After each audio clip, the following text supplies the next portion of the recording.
Mirë mbrëma të dashur miq të mos në televizion, jemi edhe këtë të diel së bashku për të kaluar natën me mua, Aulonën dhe me të ftuarit tan. Nëse do t'ju pyesja cila është tema më e nxehtë, tema kryesore që shqetëson shqiptarët këtë periudhë, cila do ishte përgjigjja juaj? Kush po mendon zgjedhjet e ka shumë gabim. Absolutisht jo, nuk na interesojnë fare zgjedhjet, nuk na intereson fare politika dhe ardhmja jo në këtë vend, sepse ajo që na intereson është finalja e Big Brother. Absolutisht, kudo ku shkoj, më bëhet vetëm një pyetje, dëgjoj njerëz që flasin vetëm për një gjë. Kush do e fitoj Big Brotherin? Kush do shkojnë finale? Kush e meriton finalen? Po vend e dytë, kush do ta zër? Po do ketë polemika? Po është vendosur fituesi më përpara? Po çfarë do ndodhi? Cilat janë dinamikat? Ku do t'i ngeli atri? Kush do zihet me kë? Big Brother, Big Brother, Big Brother. Kryefjala e çdo dite, e çdo bisede, të çdo personi që unë takoj, të çdo gjëje që unë shikoj në rrjetet e mia sociale. Për zgjedhjet, siç e thash, as nuk na intereson. Punë e madhe shumë. Rëndësi ka të kemi mirë ata që janë aty brenda te shtëpia dhe që na kanë shoqëruar për kaq shumë muaj.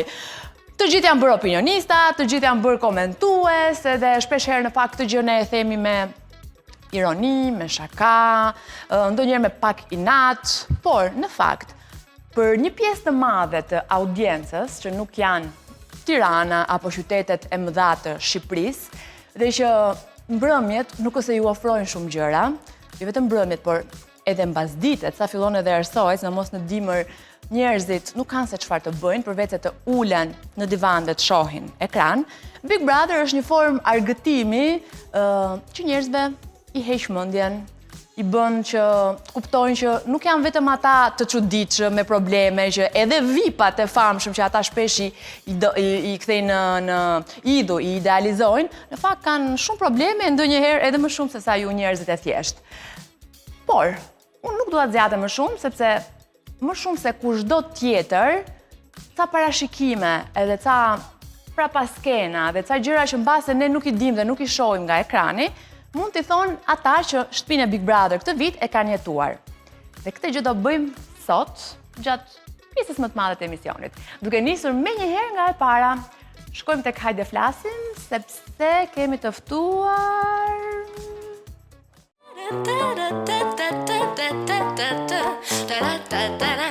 Ajo ishte konkurrentja më e vogël e këtij edicionit të Big Brother VIP, por pa diskutim një ndër më inteligentet, plot klas, plot sharm. Kishe qef ta dëgjoj dhe tani që e kam përballë, mund të them që është 100 fish më e bukur nga sa i kemi parë në kamera dhe të mendosh që në kamera dilte goxha e bukur.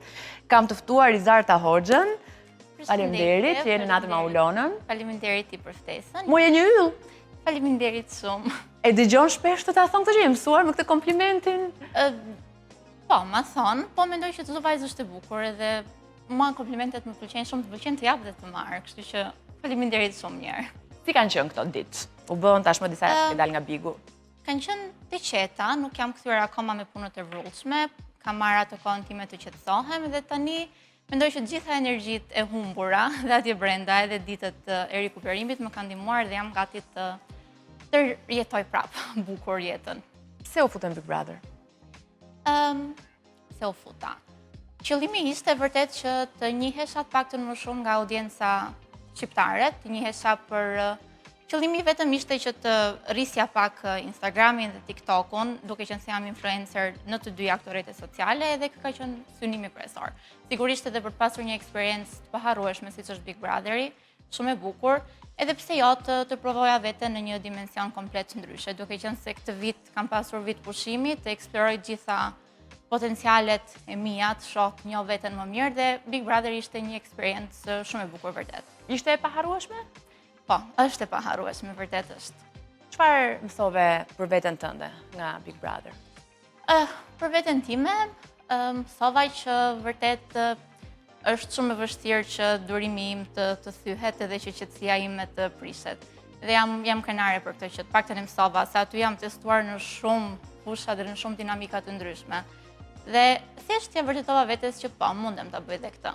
Por nuk mendon që në Big Brother në fakt durimi duhet ishte thyer në ndonjë moment se ndryshe nuk funksionon siç duhet? E vërtetë është, dhe ndoshta këtu calova unë në lojën time, se hyra atje si Rizarta dhe nuk hyra atje si Rizarta njeri hyra atje dhe nuk hyra si Rizarta lojtare. E kisha shumë të vështirë të humbja vërtetësinë time, edhe më mirë që ndodhi kështu në fakt, më mirë që ndodhi kështu se nuk e zhgënjeva, të paktën veten time nuk e zhgënjeva. Normalisht që kur del jashtë, shikon çfarë ke bërë brenda, je më e kthjellët. Çfarë është diçka që ti ke thënë pse e bëra ose sikur të isha edhe një brenda do e bëja ndryshe? Asgjë sepse e kam jetuar Big Brotherin, ashtu siç do ta jetoja gjithmonë. Nuk e kam ndëdur njëjat e mia, kam bërë çfarë kam menduar, çfarë ka qenë e drejtë për mua, e kam mbrojtur gjithmonë të vërtetën time, edhe gjithmonë kur ti kthen kokën pas, normalisht që ka po sikur të ndodhte kjo, po nuk dua vërtet as të nxis as një lloj pengu apo as një lloj zhgënjimi tek gjithë eksperjenca ime. Do ta bëja sërish në të njëjtën mënyrë, se e di që ishte mënyra ime dhe ishte e vërtetë. Njësoj. Okej, mundet mbase ndonjë gjë të vogël, mund ta kisha rezervuar, mund mos isha aq vulnerabël, se kuptova që ti ishe vërtet vulnerabël para gjithë shqiptarëve dhe sado e vërtet të jetë ndjenja jote apo ndjesia që ke ti, të qenit vulnerabël ndoshta merret edhe për dobësi, edhe mendoj që mu mor shumë si dobësi, dhe mbase vetëm këtë do kisha hequr, të mos isha aq vulnerabël apo e sinqert apo me këtë timen që të shikoj këtë, kam të projekcionin pozitiv mbi njerëzit aty, edhe ndoshta nuk do të tregohesha aq vulnerabël dhe naive, vetëm këtë. Kush mendon që është treguar më i padrejt ose më e padrejt apo më i keq me ty aty brenda? Më i keq? Nuk do thoja i keq. Unë sërish nuk do flisja kur keq për asnjë lojtar që është aty brenda, se e di që fundjavare është lojë. Edhe këtë nuk e bëj vetëm tani, po e bëj edhe aty brenda. Vërtet i kam parë një anë të mirë të gjithëve aty. Edhe nuk mendoj që një njeri është treguar keq me mua me qëllim që të më dëmtonte mua si njeri. Si lojtare, po, të gjithë, do thoja. Të gjithë janë treguar të këqij me ty? Si lojtar. Si lojtare, po si lojtare. Edhe Aldo? Si lojtare po flasim, më gjithmonë? Nuk besoj vërtet. Mirë, le të heqim disa lojtarë, ndoshta është me drejtë të heqim, do hiqja Gertën, do hiqja Aldon, do hiqja Lajertin, këto të tre do t'i hiqja. Mendoj që edhe Kellin, se harrova Kellin pak, Kellin edhe deri diku edhe Lorin. Okej, mirë. Nga të gjithë në 5 që hoqëm janë. Edhe Miki, po Miki ishte më e vërtetë aty për mua dhe ishte shoqëria më e bukur që mund kisha gjetur aty brenda. E keni ruajtur edhe jashtë shoqërinë dhe jashtë, po. Ndërkohë, dua të kthehem pas në kohë, në momentin që ti e morë vendimin për të futur në Big Brother. Ishte kjo hera e parë që ti po e mendoje të futesh apo ke menduar edhe në edicionet e kaluara? Jo, ishte hera e parë. Nuk e kisha menduar asnjëherë veten brenda Big Brotherit, nga jashtë, nga një sy jashtë mendoja që nuk ishte një format për mua, po gjithsesi unë e kam thënë që nuk e them asnjëherë jo mundësive të universit, sidomos në një vit që unë isha shumë e hapur ndaj çdo mundësie të mundur. Kur më erdhi ftesa, isha skeptike normalisht, po vendimi ishte shumë spontan, thash, okej, po e bëj. E kam testuar veten në shumë gjëra dhe mendova që edhe këtë mund ta bëj. Të mësoj të paktën një gjë të re për veten fundjavare. E kam marrë ftesën një javë para se të hyja, e na shkalova pak, thash, mbase po, mbase jo. Pastaj kur më thanë që po do hysh, ishte një ditë para, edhe aty vërtet e kuptova që okej, do hy në Big Brother. Po, ishte mirë. Mendoj që po ta kisha bërë si eksperiencë nga fillimi, do kishte qenë shumë herë më shumë mirë për mua, do ta kisha treguar veten mbase në një mënyrë tjetër, edhe më mirë se kaq, po gjithsesi, siç e thash, nuk bëjmë. Ti je prototipi i vajzës, po them që kur e shikon, thua që shqiptarët do ta dashurojnë sepse je kjo vajza e qetë, goca e mirë, goca e derës ngjitur, e pafajshme, por ajo që të ndodhi ty ishte pikërisht ky që u pes si një person që u fut në mes të çiftit, edhe pse pa dashje, edhe pse kush e ka parë me logjik të ftohtë ka kuptuar që në fakt nuk ishte kështu. Dhe kjo pastaj të shndroi në atë që shumë njerëz thoshën, është ngjilli mbuluar, nuk është kaq e mirë sa ç'duket. Pra, kjo është një gjë që ty të ka penalizuar, të erdhi pak keq, që ndërkohë unë mund të them që ti u përdore nga ata për lojën e tyre. Po, nëse do kisha një fjalë për Big Brother, në ishte përdorim në çdo mënyrë të mundshme, po me erdhi keq, normalisht që të vjen keq, po e prisja edhe e prisja. Unë jam mësuar me audiencën shqiptare, unë jam mësuar se merrem me rrjetet sociale dhe e di shumë mirë që njerëzit që hedhin këtë urrëtitjen apo këto mendimet negative, tendencioze ndaj një personi nuk i marr asnjëherë për bazë. Unë e di që një njerëz që e shikon apo më vlerëson mua, vlerëson intelektin, vlerëson sjelljen, edukatën, kurse si nuk do ta merrte mundimin që të shkruante të tilla komente që unë kam parë kur dola nga Big Brother, që ishte një bullizëm shumë i shkallëve shumë të larta, po jam shumë e qetë me veten, mendoj që kam punuar shumë me veten për të arritur këtë mendsinë time tani që më intereson që ato njerëzit që e kanë parë të mirën te unë, ato situata që ishin aq të vështirë për të parë, më intereson shumë që jam shumë mirënjohëse që i kam marrë si mbështetës tani, se ato njerëz vërtet dua që të më mbështesin, nuk dua të më mbështesin të gjithë. Kush mendon që të përdori më shumë, Gjestja apo Egli? Gjestja. Të dy. Ishte një pakt i të dyve, le të themi, në një farë mënyrë, kështu që të dy. Mendon që do të ruash marrëdhënie me ta? Patjetër unë respektoj edhe aty brenda pas situatës sonë unë kam respektuar të dy, kam bërë biseda si me Eglin, si me Gjestin, dhe jashtë normalisht që do ruajmë respektin se fundja fare është lojë. Nuk ka asnjë personazh me cilin thua unë nuk do flas me këtë? Jo. Çfarë duhet të bëjë një njeri ty Rizarta që ti të vendosësh ta largosh përgjithmonë nga jeta jote dhe mos t'i flasësh? Nuk e di, unë jam një njeri që toleroj, fal, nuk harroj, po fundja fare jemi njerëz, vërtet unë i dua njerëzit shumë. Nuk e di çfarë duhet më bësh, vërtet edhe pas kësaj prandaj thash që nuk e di çfarë duhet vërtet më bësh që të urrej, po nuk e dua urrëtitje, nuk e kam urrëtitje, më peshon shumë nëse do ta mbaja unë, më mirë ti peshoj të tjerëve. Ke qenë gjithmonë kështu? Ka pasur në jetën tënde misi, se në moshën e adoleshencës, ke hatërmbetje, ke mërzi, ku ti edhe nuk fleç me ndonjë shoqe apo ndonjë shok apo me ndonjë ish partner. Ti gjithmonë të tilla marrëdhënie ke ruajtur me njerëzit? Ke njerëz që i ke larguar nga jeta jote? Po, normalisht që po. Jeta është një rrugtim shumë i gjatë dhe normalisht që ndonjëherë duhet të distancohesh nga njerëzit kur ti e kupton që nuk është mirë ti kesh në jetë. Ka pasur shumë largime dhe prishje miqësish, nuk kanë qenë asnjëherë të nxitura nga unë. Se nuk e di, nuk do e merra guximin që ti largoja unë, po në një farë mënyrë jam e mirë, jam vërtet, po nuk jam edhe e dua veten time dhe respektoj veten time dhe kam larguar shoqëri së shumti. Ka pasur raste që kam thënë okay, më mirë duhet të ri vetëm se sa të ri me shoqërinë e gabuar. Dhe kjo ka ndodhur nga 9 vjeçarja, në gjimnazin e kam kaluar vetëm, universitetin pastaj isha pak e ftohtë se gjithë ky skepticizmi i këtyre prishjeve dhe i tendencave që njerëzit kanë kundrejt teje, më bëri pastaj që t'isha më e ftohtë edhe më racionale në marrëdhëniet me njerëzit. Po, kam prishur misi, kur është dashur. Kur vendose ti që do bëhesh influencer? Nuk e di, edhe kjo ka rrjedhur shumë natyrshëm. Pasioni për modën, për të bukurën, për estetikën, ka qenë gjithmonë që kur kam qenë e vogël. Në gjimnaz, pastaj nisa me këto fotot e para që i bëje thjesht për qejf se e pëlqeja edhe kisha pasion, se fokusi im gjithmonë ka qenë shkolla, studimet. Edhe në universitet pastaj vazhdoj njësoj, thjesht Instagrami mori buj vet, nuk e di algoritmi ka qenë shumë mirë atëherë apo çfarë. Filluan të më kontaktonin fotografët, fillova modelingun, pastaj duke parë që po bëhej shumë trend të tregoje për veten tënde dhe mendova që pse jo, këtë pasionin që kam për të bukurën, për modën, për fashion ta kultivoj edhe në rrjetet sociale dhe fillova pastaj të bëja video duke treguar veshjet e mia së shumti. Gjithë influenca ime fokusohet tek veshjet.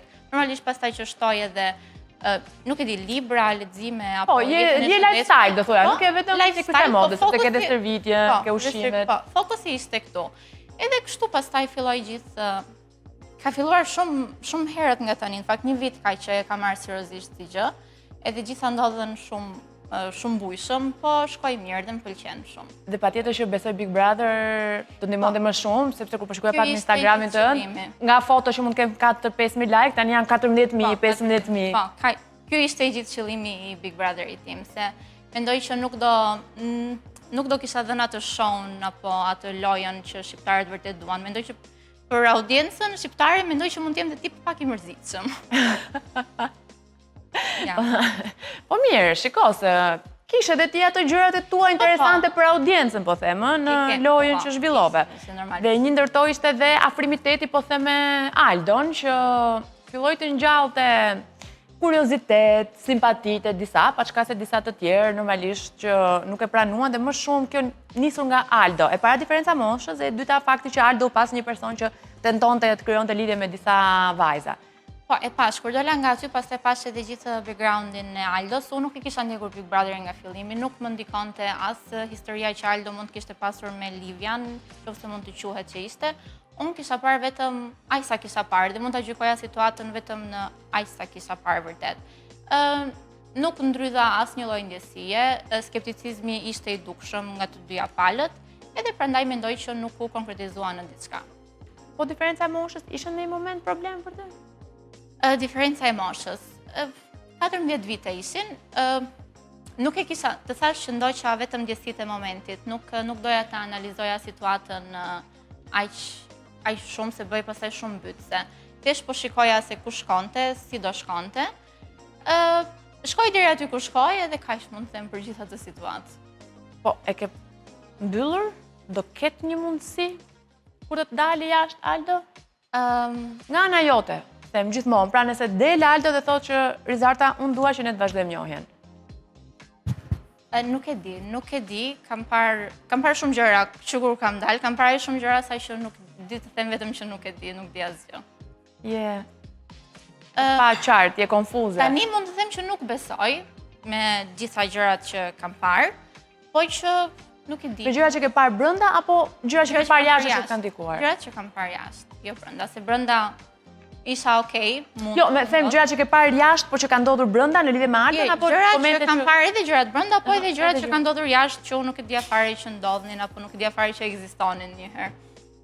Ke pasur ndonjë kontakt me ish bashkëshortën e Aldos? Ja, nuk. Se ka qenë ftuar këtu para diku të 2 puntatash dhe kur pyet në marrëdhënie disha akoma brenda, madje më duket pak net më mbrapa ke dalë, u duk se nuk ishte shumë entuziaste për marrëdhënien tuaj.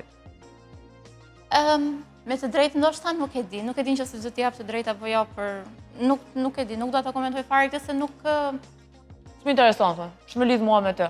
Po pra se nuk na lidh të dyjave, se për nëse ato kanë një histori të mbyllur, nuk na lidh gjë. Nëse do kishin një histori të hapur pastaj, nëse është kjo gjë, ja, atëherë po. Po shpresoj shumë që të jetë mbyllur dhe që të mos kem lënduar një mënyrë asnjë. I ke parë komentet dhe ka nga ato që thonë që në fakt historia e tyre nuk është e mbyllur plotësisht. Të ka ardhur keq për këtë gjë? Po, nëse do ishte ajo e vërteta, do më vinte vërtet shumë keq, se nuk do vërtet thash që do ndiqja ndjesitë e momentit, po nuk do i kisha ndjekur nuk do ishte krijuar ajo lloj ndjesie nëse kjo gjëja këtej do ishte e hapur. Shpresoj shumë që të mos ketë qenë, po edhe nëse ka qenë, ju uroj më të mirën të dyve edhe kaq do të them. E lëm. Iku Aldo. Kalim tek një ndër momentet, mund të themi më të forta të tuat brenda në Big Brother, që ka qenë edhe rrëfimi që t'i bëre në dhomën e rrëfimit, ku t'i fole për familjen. Çfarë ndodhi kur dole jashtë? Ishin mërzitur ndo pak mami me babin? Jo, fatmirësisht ata e kanë dëgjuar rrëfimin me detaje, nuk e interpretuan siç u interpretua nga disa apo nga shumica, nuk e di sa kanë qenë, dhe e kanë marrë mesazhin në fund.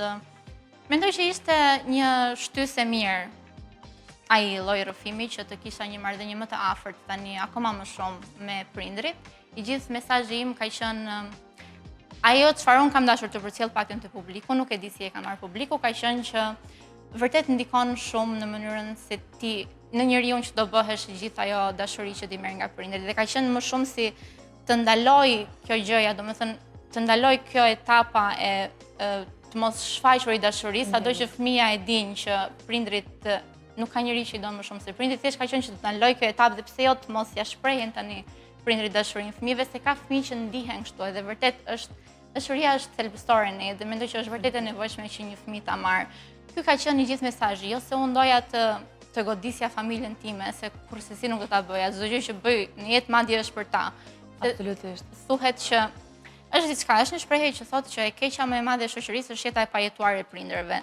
Edhe çdo gjë që bëj vërtet është që në një farë mënyrë t'i ofroj atyre jetën që ato nuk ja ofruan dot vetes, apo që nuk kishin as mundësinë të më afronin mua. Edhe kjo më ka dhe më bërë më shumë nga i gjithë Big Brother i vërtet. Që të më falë. Kjo është më shumë normale dhe shiko. Jo, thjesht më ka dhe më bërë interpretimi që është bërë kësaj gjëja. Unë kam bërë një story në kohën ku u shfaq, në përmen që u shfaq, dhe jam munduar pikërisht të them këtë gjë, dhe unë realisht them që ai mesazh pavarësisht se mund të jetë keq interpretuar dhe mund të për momentin, mbas edhe familjen tënde, mbi gjithë aty se pashët i u ndjeve keq, kishte shumë vlera, sepse shumë vajza, por dhe djem, po sidomos vajza, që janë rritur në këtë mënyrë nga prindrit tanë, sepse kaq kanë ditur, nuk kanë ditur më shumë, sidomos baballarët. Kanë pasur atë imazhin të fortë, sepse mbase po të shfaqin çik më shumë dashuri, vajzës do ta përkëdhelnin, do ta çonin në rrugën e gabuar, nuk e di, domethënë kanë dashur gjithmonë që të ruajnë atë autoritetin e të fortit, pa e kuptuar dhe pa ditur rëndësinë që ka për fëmijën, edhe një përqafim, edhe një puthje, edhe një të lozje me fëmijën aty me vajzën, pra u transmetua nga ata që donin ta kuptonin. Edhe jam mirënjohëse që edhe shumë vajza që më kanë shkruar dhe po lexoja si lexova të gjitha pastaj kur jam mirënjohëse që nuk janë ndjer vetëm. Kjo ka rëndësi për mua në fund të ditës. Po më dhem dhe pak kjo pjesa pastaj që e di që mbase nuk lëndohem unë, po mbase në mënyrë indirekte familjarët lëndohen nga ky fakt. Gjithmonë, shiko, ata që lëndohen më shumë kur futen në Big Brother janë familjarët. Ju aty brenda jeni okej, kur dilni pastaj, po bashkë me këto sikletet vjen edhe fama, vjen dhe sponsorat, vjen dhe followersat, edhe jeni çik më rehat, ndërsa familjarët janë ata që gjithmonë lëndohen, por që ti ke një marrëdhënie të mirë, se unë besoj që asnjë familje shqiptare nuk lë vajzën 21 vjeç, janë të rralla ata, do i thonë, do i pengojnë, jo, mos u fut në Big Brother, që do Big Brotherin, nuk do ndjeja që lirë sa ta afroj me një djalë kur i pëlqen, pra kjo tregon. Marrëdhënia po, dihet që është e mirë. Gjithmonë e kam pasur lirinë dhe mbështetjen nga ta dhe më vjen keq që është interpretuar vërtet në atë mënyrë, po në fund të ditës unë dhe ata jemi shumë të lidhur me njëri tjetrin tani më shumë se më parë dhe për mua kjo ka rëndësi. E sqaruam edhe këtë. Do sqarojmë edhe një gjë tjetër që e sqarojmë. Ti e ke sqaruar, në fakt, ti e ke sqaruar në lidhje me, mund të themi, keq kuptim, se nuk ishte montazh, por ishte keq kuptim i deklaratës tënde kur ishe me Aldon në krevat. Mendoj që për atë video nuk kam çfarë them më shumë dhe madje ai sa kam thënë, madje kam thënë. U mërzite me batutën që bëri Ledioni? U mërzita më shumë sërish prapë për familjen që po e dëgjonte në shtëpi, që mbase mund të marrin ato në një lloj sulmi nga të tjerët dhe nuk do doja kurrë që ata të ndjen keq. Unë vetë e kuptoj ironinë, e kuptoj edhe shakan. Mora shumë kritika pse nuk e mbrojta vetëm më shumë. Në thjesht në ato moment, unë asnjëherë sulmin nuk mund të them edhe që ishte sulm, po gjithmonë qetësisht do t'i përgjigjem. Në fund të ditës, kushdo që është fajtor, kushdo që e hedh gurin, le ta mbaj ai gjithë fajin, apo ndërgjigja ime është e pastër gjithmonë. Kaloj, mendoj që si çdo moment tjetër i bujshëm edhe ai kaloi 3 ditë kishte edhe. Unë mendoj që ti e pesiç edhe unë vetë në fakt e pash duke njohur Ledionin dhe batutat që ai bën, një batut më shumë me smiq, po them, duke harruar që ishe në ekran, se sa një gjë që pak nëse interpretova unë dhe kam përshtypjen ashtu e ke interpretuar deri në ato momente, sepse pa gjohun komente që pse nuk u përgjigje, pse po, më mirë të mos e komentoj fare këtë pjesë, nuk e komentova as aty, më mirë të mos e komentoj as tani. Okej. E heshim tek këtë pjesë. Çfarë do të bësh kur të rritesh? Këtë pyetje ja bëj vetes çdo ditë. Që kur kam qenë e vogël, nuk kam dashur asnjëherë të rritem me atë ndjesinë që unë do rritem për të bërë doktoresh, ose unë do shkollohem që të bëhem mësuese. Gjithmonë mendoj që është ndihem më i gjallë kur zbuloj anë të ndryshme të vetes çdo ditë dhe çdo muaj dhe çdo vit që kalon. Unë dhe sot e kësaj dita vërtet nuk e di se çfarë do bëhem. Dua të ndjek vërtet pasionin që kam për matematikën, për shkencën, dua të ndjek pasionin që kam dhe pasion për letërsinë, se edhe shkruaj dhe lexoja, po dua të ndjek këtë pasionin ndaj modës. I gjithë ky disjunktivitet, se as dyzim nuk është më se janë 3 gjëra, më bën që të them nuk e di vërtet çfarë do bëhem kur të rritem. Mendoj që një gjë do bëhem, po dua që atë që do bëhem të vërtet të dua ta kem pasion edhe të më bëj të ndihem gjallë. Cila do qoftë nga të treja, për momentin nuk e kam vendosur akoma. Cila do qoftë nga të treja, di që do ta bëj shumë mirë dhe do ta bëj me dashuri. Për fat mirë jetojmë në kohën kur nuk kemi nevojë të bëhesh vetëm një nga këto gjëra, Pikërisht, sepse mund të i inkorporosh që të treja shumë mirë me njëra tjetrën. Edhe besoj që ti mund ta bësh këtë gjë. Po.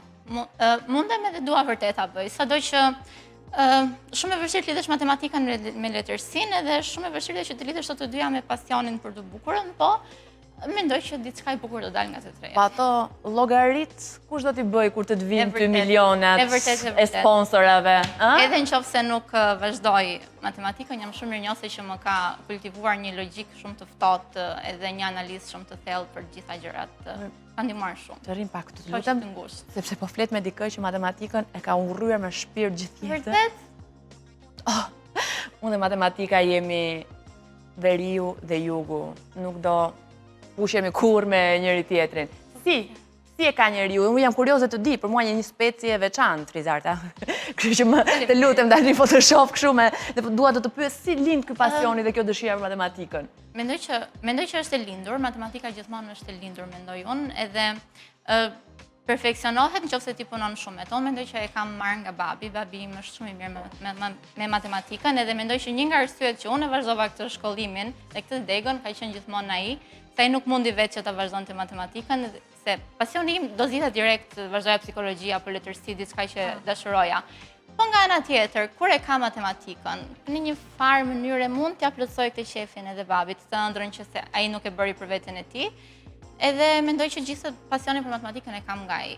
Do të thënë ti ulesh edhe zgjidhje probleme në matematikë me qef, me dëshirë apo sepse duheshin bërë? Po, madje ja them edhe shoqeve këtë ndonjëherë kur hyn në një ushtrim që është shumë i gjatë zgjidhësh gjithë ato gjëra, hyn në një botë komplet tjetër. Matematika është një botë komplet tjetër dhe është shumë e bukur madje. Jashtëzakonisht shumë e bukur. Nuk e di, nuk i kuptoj asnjëherë njerëzit që thonë që nuk e di matematikën apo nuk e kuptoj matematikën. Matematika është baza për gjithçka. Jo, shiko, ne që nuk të kuptojmë ty jemi më shumë, ta dish. Po, kështu çuditshëm më shohin të gjithë për matematikën. Ti dukesh. Çfarë bën kohën e lirë? Hiç ja plotsoj kështu. Ku i tek pasionet? Kam qenë e vogël e bëja këtë në kohën e lirë shumë, edhe në gjimnaz, zgjidhja ushtrime. Po pasioni për modën, për të bukurën, e ke pasur edhe këtë që të vogël? Mendoj që nga gjimnazi ka lindur kjo. Edhe më shumë ka lindur nga filmat edhe nga të pasurit një idhull. Idhulli im gjithmonë ka qenë Audrey Hepburn. Edhe nëse unë do jetoja në një periudhë tjetër, që gjithmonë i them vetes që kam lindur në vitin e gabuar, do jetoja në vitet 60. Edhe gjithë ky pasioni mendoj që ka qenë mirë nga filmat, që shikoja Audrey që ishte i bukur në mënyrë elegante me ato fundet e gjata të ngushta, xhaketa, doreza të bukura elegante, kapele. Edhe mendoj që gjithë ka lindur nga kjo. Pasurit një idhull edhe pse jo të mos japësh dhe ti botës. Se mendoj që njerëzit prezantojnë shumë e veshjen e tyre, veshja tregon shumë për njeriu. Mendoj që është prezantimi i parë, më i bukur që mund t'i bësh vetes dhe mendoj që është shumë i rëndësishëm. Me thënë një vajzë 21 vjeç që nuk ka idhull Kim Kardashian. Jo. Fare? Jo. Nëse do kisha mendoj që edhe do dukej. Më pëlqen shumë me thjeshta, natyralja, vlerat me gjithat. Të kesh çfarë të përcjellësh te njerëzit e tjerë përveç pamjes. Po, duke qëndruar tek pamja, duke qenë se vitet e fundit është bërë trend që dhe vajzat e vogla në mosh, shumë të rejas aty, bëjnë ndërhyrje të ndryshme se nuk ndihen mirë. Ti e ke menduar ndonjëherë këtë gjë? Jo, nuk e kam menduar asnjëherë dhe nuk do ta bëja kurrë. Nëse do i kisha ato pasiguri me veten, me siguri nuk do kisha hyrë në Big Brother se nuk i kam të parë të perfekte vërtet, po janë të mia, është autenticiteti im edhe kur mendoj këtë hundën që është pak e rrumbullakosur, më kujtohet babi. Kur shikoj këto vetulla që nuk janë simetrike, më kujtohet gjyshja që i ka kështu edhe. Janë të gjithë një puzzle shumë i bukur i pararzëve të mi dhe janë kështu për një qëllim të caktuar. Domethënë unë jam unë. Kur i shikon që bëhen të gjithë njësoj dhe humbin këtë të qenit autentik, më vjen vërtet keq edhe nuk do doja kurrë që t'isha një shembull që do të ndiqej nga vajzat. Nëse do isha ashtu, nuk do doja kurrë. Nuk i gjykoj të tjerët që e bëjnë, po unë vetë nuk do ta bëja se nuk ndihem sikur është gjëja e mirë për të bërë. Dhe ti je kaq e bukur, dhe të lutem mos ndrysho asnjëherë mendje, mos i bë dhëmbët me faseta. Se ke shumë të bukura dhe janë të ndara, vërtet se po shikoj edhe komentet që bëj këtë, bëj atë, bëj hundën, bëj dhëmbët, po vërtet nuk dua të bëj asgjë. Po të bësh gjëra, më beso që të vazhdojnë komentet, se ti ke bërë këtë, i bërë atë, nuk Mendoj që askush nuk do t'i bënte nëse shoqëria nuk do i vendoste se çfarë është e bukura. Ke ndjerë ndonjëherë meqense je dhe ai brez ku thuhet që kam përjetuar dhe më shumë bullizëm? Po, bullizmi më ka ndjekur që e vogël. Unë kur kam qenë e vogël kam qenë mbi 5.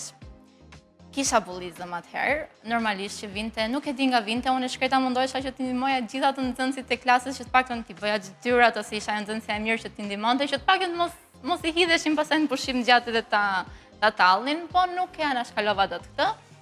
Pastaj u bëra, kalova nën 5, para ca kohë isha nën 5 dhe bullizohesha pse isha nën 5. Pastaj gjithë gjimnazin jam bullizuar, nuk e di vërtet pse. Po që si e ke përjetuar? Në atë kohë e kam përjetuar keq. Më është dashur të punoj shumë me veten, në kohë që në gjimnaz më duhej të merrja ato librat e rritjes personale, të dëgjoja podcaste, të dëgjoja psikolog online edhe mendoj që kam bërë një punë shumë të mirë me veten se e kalova me ato 2 vitet e para të gjimnazit, e kalova edhe vërtet mendoj që bullizmin e kalojmë të gjithë në një mënyrë apo në një tjetër, edhe ajo që bën diferencën është mënyra se si ne reagojmë ndaj atij bullizmi. Dhe në fund të ditës fjalët e të tjerëve nuk të përcaktojnë ty si njeri dhe prandaj nuk ndikohem asnjëherë. E vetmja gjë që mund të përcaktojë ty si njeri je vetë ti dhe vërteta jote. Mendoj që ky është mesazhi më i bukur me cilin mund ta mbyllim intervistën, sidomos për të gjitha vajzat e reja që na ndjekin dhe besoj që edhe një pjesë shumë e madhe e ndjekësve të tua janë moshë e re, kështu që merrni shembull dhe mbani shënim sepse ishte një mesazh shumë i bukur. Për ta mbyllur fare. Kam parë në Instagramin tënd që synon dhe audiencë të huaj sepse bëre një story të flas në shqip, në anglisht. Po.